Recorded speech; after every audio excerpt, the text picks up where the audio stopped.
right, we're going to do a little bit of multitasking today. We're going to look at the 10 rookies slated to have an impact by being put in advantageous situations, as well as look at the Philadelphia Eagles' opponents. We don't know when and where, but we have the guys that we're going to face in the 2023 NFL schedule. What's up? It's your boy Cintron. Come back at you with another analysis / news video that kid you not. That's my real name. I'm excited. I'm rounding out to final form. It's all good. She ain't even watching though. You know, clicked off the video. You know. But anyways, like I said, we're gonna look at the 2023 NFL Draft. 10 rookies in the best situation to succeed in year one and beyond. I had to give that Toy Story shout out. Anyways, let's get into the article, man. Bryce Young, this is could be kerfuffle because he is a rookie and quarterback is one of those blood-sucking positions where they really leech off of their talent. They suck off their talent. Pause. But you can see here he has Miles Sanders. You're welcome. The Philadelphia Eagles import. Adam Thielen coming from by way of the Vikings. DJ Chark coming by way of the Lions. So Hayden Hurst. I don't even know if he was originally there or not, but I think he also coming from the Ravens. So they're just farming talent, man. This is the only guy they have out of their quintet that is theirs. Pause also because of ownership. Anyways, I'm touching a lot of hot topics, hot buttons, issues here. But Hayden Hurst is a pretty good tight end in the league, maybe top 15. DJ Chark, speed threat, a lower grade than I think it was DJ Williams or the receiver that just got out of there. He was a top 15 talent, could be top 10, but very consistent. Adam Thielen on the tail end of his career, but still a crafty route runner and has some speed. And Miles Sanders, he's still he's not on the decline, but he's kind of more stable, being I think 26 or so of age. But runners fall off quickly in this league. But I mean that's a talented group to play with, and that gives him a lot to work with. And he's a cerebral guy, smart guy. The reason that he got picked, despite being 5'10", 204, undersized and shorter than ideal, he has all the the prerequisite. He meets all other prerequisites, and he's an intelligent guy. So let's see if he can elevate that offense from what they were last year, but also how he meshes with those guys. But I think it's a decent position. I wouldn't say great because he doesn't. All those guys, some of their parts maybe are greater than the individual talent, but that is a nice offense to work with. But I don't see one guy out there on that list that scares me. I don't see a DK Metcalf. I don't see a Justin Jefferson amongst those guys. But together, I don't know what they have as far as O-line going, but they may just be able to do something this year. But they're going to be bottom dwellers. Going to be fighting for third place. Most likely Saints. The best team in that division, with the Bucks maybe number 2, but that's not saying a lot because the NFC South stunk last year. All right, next, Jackson Smith-Njigba is in an ideal position because he's sandwiched in between. Again, pause. Damn, what's up with the suspect commentary here? Pointing fingers at the guy. DK Metcalf and Tyler Lockett. Tyler is a very crafty guy. Slot. He goes into the slot sometimes, and so does DK, but he's explosive, very consistent, hands catcher, runs good routes, has the speed to threaten the offense. But, he's been the guy there, even though Metcalf has been, the headliner in title. But he's the straw that makes the drink stir over there in the receiving corps. A very solid guy. Can be special at times, and also can be a returner if need be. DK Metcalf, obviously, he's a superstar. Runs 4.33 at 230, 6'4", just athletic freak. Still coming into his own. He's still trying to find that level consistency. Last year, kind of fell off a little bit, from I think the previous year, and definitely I think his second year in the league, he just really blew up. But it's a nice situation for him to come into. Not a lot of pressure, he can just kind of produce at his own rate and kind of just come into his own. Without having all the pressure, the weight of him having to step up and be the guy from day one. So, yeah, man, I didn't want him, yeah, measurables and all stuff. And then, him having a year 1600 last year. I mean, two years ago, but then last year getting hurt. For me, that consistency, I'm like, yeah, even if Louis had such a great year, I feel like in a huge part to Chris Olave and Garrett Wilson. Was I think Garrett being the best out of the bunch, and then Chris Olave being 2, and I take him 3 out of those guys. Some people might argue me on that, but it is what it is. But I think he's set up for success. And then we get here to our guy, Jalen Carter, drafted by the Philadelphia Eagles. Obviously, he has great camaraderie already in place with Georgia North being established. The Philadelphia Bulldogs are the new franchise, baby. I mean, but Howie Roseman going to the well, a little bit too often. But no, I like it. Picking up those talented Georgia guys. And just along the D line, that's 3 guys already with number 30th overall pick in the first round. Nolan Smith being picked to be that edge rusher, but the previous year, Jordan Davis getting added to that D line, and he's not gonna have to be the guy from day one, similar to the guy above Jackson Smith and Jibba, and he's gonna play in a rotation, but he's expected to be a starter at some point, maybe from day one. But also, you just get, we're going to highly rotate those guys. We like 6 deep at D tackle, could be, 7 deep. But, just one of our very well stocked positions this year, as we were last year as well, even with the free agents coming in mid-season. But yeah, we have, a lot of talent there. And Jalen Carter, seen as potentially the best player in the draft. He slid, because of character issues and, him doing things in the offseason that, he wasn't supposed to. Vroom, vroom, in the St. Cars, Pixar, production. So, I mean, yeah, he really has the potential to come in and really, really impact. But, D tackles, their learning curve, their impact, year one is usually kind of, at a slower pace. And we saw Fletcher Cox himself, and then, Chris Jones, and the guy in Tennessee. And several guys come in and have a slower impact, as well as, the Sexy Dexter Lawrence. But, I mean, it just comes to the position, a lot more to learn, acclimate to, and those huge, big guys, banging on you, and you're trying to get, knife through them, pause. But, I mean, it takes some time, and usually, year 3, they really start to pick up and progress, and you start, hitting the ground running, so... Yeah, man, I think he'll have a lot to bring to the table, though, in a rotation. All right, Cam Smith, man. This guy is in a great position. A talented corner out of South Carolina, seen as, one of the, potentially a first-round guy, but, there's too much talent and, so many things happening with the need, at the quarterback position, pushing talent down the draft board. So he comes to a position where he doesn't have to start immediately, just like the previous 2 guys. Xavier Howard and Jalen Ramsey are manning the corner spots, and he can just sit back and learn, and from those guys, maybe play the slot, give them a talented trio of corners. With secondary, they have some good safeties as well, some solid guys. Javon Hollamy, one of them, and then another guy. I think he's the hammer, but just brings the weight. But yeah, it's you couldn't ask for a better place as a corner to go, except for maybe Philadelphia. I mean, but they are maybe on par, or I would say like. Maybe a cut above or below, it depends on who you ask, with the Eagles secondary, but they're definitely very competitive, and he's a competitive kid, and very talented, had some issues, concerns, but, they get a great steal here, the Miami Dolphins do in round 2. Dalton Kincaid, he's a talented guy. He's not going to supplant, I don't think, Dawson Knox in year 1, but, he could definitely add to, double tight end sets. He's, I think, receiving threat.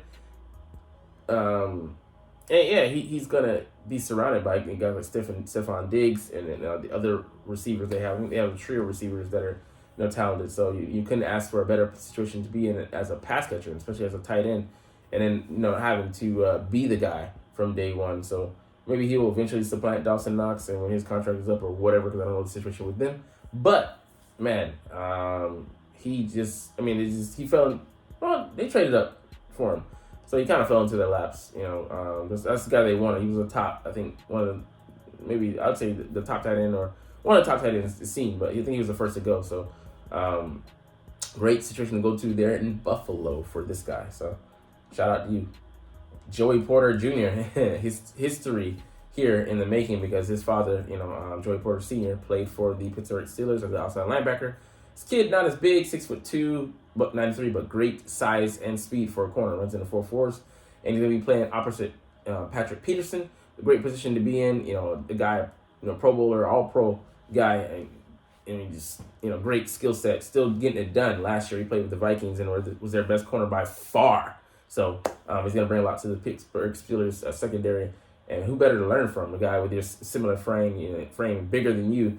But you can just pick his brain all off season and get ready for the season and not have to be, out there against number ones in the league. You can, get ready with number twos and maybe step up next year. So we'll see whether they extend Patrick Peterson or not. But, either way, they're in a good position. And what, better guy to have as a mentor than a guy who fits your physical attributes and is just a dog out there still in year like 11, 12, 13. Man, he's kind of deep in the league right now. So, great position for this guy to be in. JP2. All right, Hendon Hooker. A very sneaky move by the Lions, here at round 3. They had, a good first and second round as well, picking up Jamar Gibbs and picking up the linebacker Jack Campbell out of Iowa. But them hitting on the quarterback position here, Jared Goff, he's a solid starter, more than solid. He kind of, came on at the end of the last season, and they almost made the playoffs. If they had some chips fall in place, they needed some help, but they didn't get it. But he's a talented guy, smart, dual threat quarterback. I forgot that. Had an ACL tear. He said he has pressure taken off his shoulders. He gets a year of red shirt in Detroit, and he gets to learn from Jared Goff before he can start pushing me for that starting job. But he gets to pick his brain, learn from him, and learn the tricks of the trade, and from a highly talented quarterback who went first overall in the 2017 draft, man. And who still is playing at a very high level, and he's kind of mirrors him in that he has high football IQ, intangibles, and like I said, he doesn't have to come in and produce immediately and get torn apart by this league, and he gets that chance to just kind of go at his own pace, and what better position for a modern day quarterback? This used to be the ideal situation, but nowadays it's just you get such a short leash in the league, and it's called the NFL, the not for long league, because they chew you up and spit you out. All right, number 8, Jordan Addison, man, he's gonna be playing opposite who? Jay Jetter, man. Justin Jefferson, the kid who came in and lit the league on fire and still hasn't been put out, except for the Eagles in week 2. Yeah, baby. Had 2 picks off of him, so when Darius Slay shadowed, man. I wish he had more games like that where they used him like that. But anyways, we're talking about Jordan Addison here. He's going to add son to that receiving core.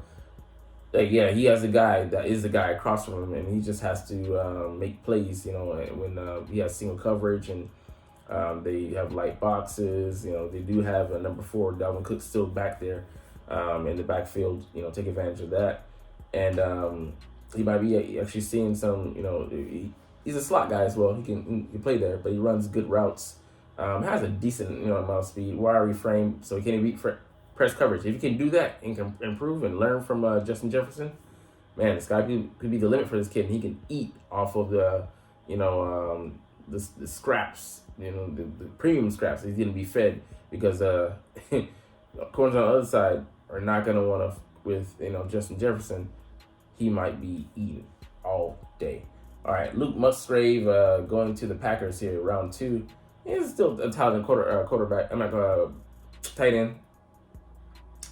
Athletic guy, 6'6". Don't really know his measurables, but I know he was, a good pass catcher, and that's what Jordan Love needs. He needs more love around him. Receiving core, so maybe he can lean on those tight ends. And he also has Aaron Jones and A.J. Dillon, who aren't, slops back there. And so it gives him a well-rounded offense.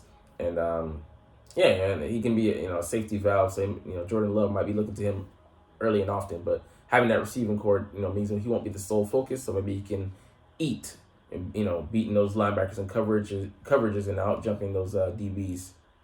All right, the last guy we looked at here, Devin Witherspoon, number 5 overall. And I'm like, people were ranking Christian Gonzalez all ahead of him. I know it was kind of like glitzy. He's faster and kind of he's a very smooth guy, so he has that appeal. But this guy himself is definitely no slouch. Words I was looking for earlier, above I think. But man, talented guy. Had a quarterback rating when thrown against at like 26 or 25. So I mean, just super low.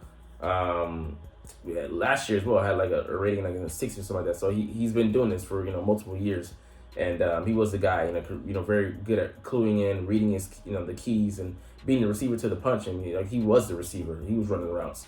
So a great instincts, like you said, and a great anticipation. He's been playing across last year's rookie sensation, Tariq Woolen, who came out of UTSA running a 4.26 at 6'2", 6'3", no 6'4", and like 215. So guys built like a brick house, and he's going to not have as much pressure on him as well as taking the number 2 spot, but being more than apt to fill that position because he has the talent, dripping with talent, smart, intelligent guy, and he also fills in nicely against the run. Sets the edge as a corner.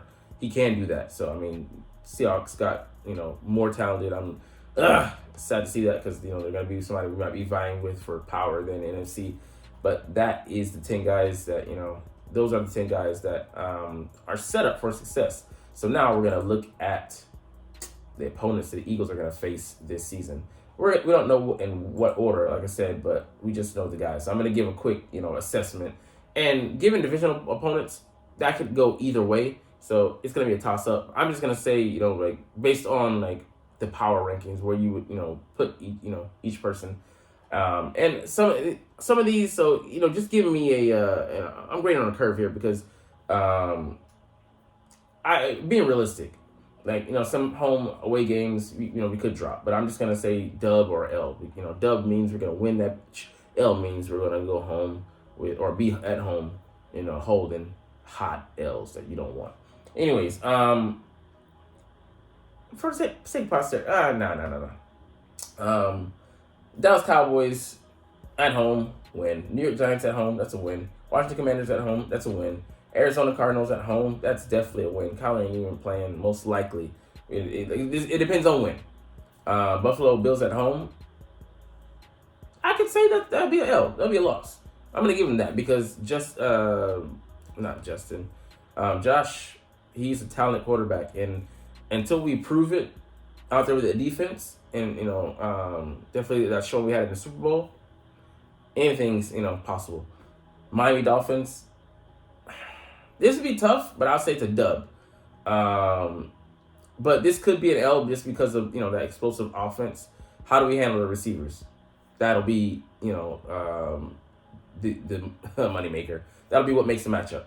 Minnesota Vikings, we drugged them last year, and they haven't changed that much. Dub. San Francisco 49ers, quarterback situation isn't settled, so I'm going to call that a dub. All right, away at Dallas Cowboys, I still see that as a dub because we committed last year, and that was without Jalen. New York Giants, we drugged them last year. That's a dub. Washington Commanders, you could say the way they played us last year, but we played a piss poor game and we still were in position to win the game. So I'm gonna say that's a dub. Kansas City, I'm gonna say that's L just because we lost to them, and there's so many mitigating circumstances. The key in this matchup really though is the pass rush. Neutral playing field. Is it gonna be fair? If it is, I like our chances to be competitive at the very least. Los Angeles Rams reset year, still kind of recouping from their Super Bowl win and what they had to sacrifice, cut off their limbs, not despite their face, but just to say they had to sacrifice a lot, so their children are gone. I'm gonna say that's a dub. New England Patriots, Matt Jones or whatever his name is, the quarterback isn't even settled in. He's still acting a fool, hasn't matured. I'm gonna call it a dub. New York Jets, just because they got A-Rod, and like I said, I don't know the defensive situation as far as how we're gonna be settled in. I'll call this an L. Seattle Seahawks, I'd like to believe that you can handle them, but I'll just say for the sake of this video, just to not be a homer, I'll call it L. That's tough. They, it's tough to play, them down there, and they have, upgraded themselves. So I'll give you that. Tampa Bay Bucks. Nothing needs to be said. I'm gonna call that a dub. All right. So I have us at let's see, one loss to the Bills, another loss to the Chiefs, a loss to the Jets, a loss to the Seahawks. So that's 4 losses. So I mean, that's what, 13 and 4. And let's just say I think maybe realistically we win 11 games. So maybe 2 or so matches also we slide. 10, I would say, that is our floor. So I'm gonna put us at 10-7 maybe. And I think that still maybe gives us the best shot to win the division, because the Cowboys, they have a tough schedule as well. The whole NFC East does. But yeah, we'll see. All right, we're gonna look into some things around the league and see what's popping. So no surprise that Jonathan Gannon in the Arizona Cardinals pick up Andre Chicharito off waivers from the Eagles. They know the guy, and they're familiar with him, so makes sense. Cameron Irvin, a decent, left tackle, maybe right tackle now. He's picked up by the Carolina Panthers. Not a lot of, things going on here, a lot of scrubs getting signed. And I don't say that with any disrespect, but comparatively speaking. Number 0, the first player ever. Okay, yeah, whoop-de-doo. We know that because it's the first year. So let's see. Is there anything else going around? So Kansas City's Sneed, cornerback, L'Jarius Sneed, responds to Hill, said we're gonna show him. So Hill said, he's gonna dog walk the Kansas City Chiefs. I think maybe they're coming in there. The Miami Dolphins are, and he said, "Not so fast, my friend." The quote Lee Corso. Let's see. Is there anything else notable? So the Baltimore GM, I mean, he has to say this. We don't know if any, if it holds any weight, or if it's, valid or not. But they want to sign linebacker Patrick Queen to extension if we can. The easiest route would have been, to go with the 5th-year option to guarantee you at least holding on to him, and then you can negotiate. But why not go that route? Why take the chance? So, I mean, it's to be taken with a grain of salt. And that's it for this part of the video. We're gonna do one more thing and look at some Eagles specific issues. So Buda Baker trade might still be on. We don't know. Howie still says there's moves to be made, and it doesn't mean it's gonna come now. Could be training camp. Could be right around the corner when the heavy losses start taking place right before the season. Preseason is set to begin. Even during the preseason, you have to, I think after game 2, you have to start cutting guys, tremendously, get your roster down from like 80 to, all the way down to 60 or 70, something like that, in increments. But, it happens pretty fast. So we could, get some deals there, guys who are, it's kind of like fat and just need to be trimmed. Or, trades, like nothing is out of the wheelhouse, or nothing is out of reason for Howie Roseman. The guy loves the wheel and deal. All right. Week 1, we might not face the Chiefs. It's typical that Super Bowl winner faces the Super Bowl opponent, the loser that they played week 1, but might not happen on a Thursday night game. This week 1 of this season, we might actually play the Chiefs week 2. And so like the Chiefs and the Eagles, the Kelsey brothers, their mother Donna Kelsey, kind of leaked some info that points to it being week 2. So I'd be fine with that. I just want to come over with a win. Doesn't matter if we play on week 1 or week 2, whichever would give us the best position to take down the Chiefs. Like I said, neutral playing field, and I hope that we can. We'll see what Sean Desai has to say. But with his, execution, play calling, his players going out there and adjusting to and trying to play cat and mouse with Patrick Mahomes. He burned us last time because our coordinators were worried about getting a job. So.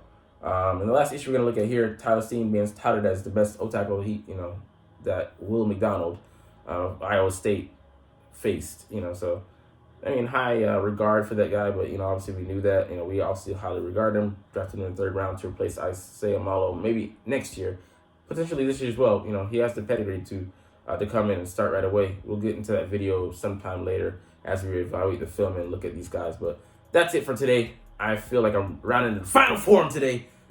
Sharp video. Anyways, you're not even watching though, but it's all good. I'm a huge Eagles fan. Love them. Been rocking with them since, high school, 2022.